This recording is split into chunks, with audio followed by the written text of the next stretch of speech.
اگر بمباری ہو رہی ہے تو اس کے خلاف احتجاج کرنا یہ بھی سیاسی مسئلہ ہے. اچھا تو یہ بھی سیاسی مسئلہ ہے اور حکومت بھی سیاسی مسئلہ ہے اور یہ بھی سیاسی مسئلہ ہے, تو پھر سیاسی مسئلے کس کے لیے رکھو گے بھائی؟ تو پھر یہودی سیاسی مسئلہ چلائیں گے مسلمانوں کا, پھر عیسائی مسلمانوں کا سیاسی مسئلہ چلائیں, اور ہندو مسلمانوں کا سیاسی مسئلہ حل کریں. سیاسی مسئلے تو مسلمانوں ہی کو حل کرنے ہوں گے. اگر مسلمان ہی اپنی سیاست سے خود دستبردار ہو جائے تو کہ یہودی اور عیسائی اور ہندو آ کر مسلمانوں کی سیاست کریں گے اور مسلمانوں کا نظام حکومت اور مسلمانوں کی گورنمنٹ جو ہے اس کو چلائیں گے؟ یہ تو سوچنے کی بات ہے. لیکن بے عقل لوگ, محدود ذہن کے لوگ, جن کا ذہن محدود ہے, انہوں نے اپنے دین کو اسی میں محدود کر لیا. بس نماز روزہ حج و زکوٰۃ ہے, اور اس کے علاوہ ان کو قرآن شریف میں کوئی اور چیز نظر ہی نہیں آتی.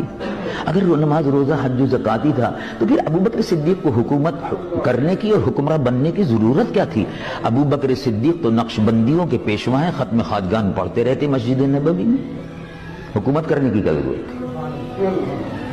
عمر فاروق رضی اللہ عنہ مرضا کو حکومت کرنے کی کیا ضرورت تھی؟ اور راتوں کو تہجد کی نماز چھوڑ کر, مسجد نبوی چھوڑ کر, مدینے کی گلیوں میں بیواؤں اور یتیموں کے گھروں کو تلاش کرنے کی کیا ضرورت تھی؟ کبھی سوچا؟ عثمان غنی, علی مرتضی, یہ خلفائے راشدین تھے, یہ مصلی پر کھڑے ہو کر نماز بھی پڑھاتے تھے, اور جیسے رسول اللہ صلی اللہ علیہ وسلم رات کو تہجد پڑھتے تھے, صحابہ تہجد پڑھتے تھے, اور دل میں جب عمل کا وقت ہوتا تھا تو میدان بدر میں جہاد کے لیے کود پڑتے تھے. یہ بھی سنت ہے.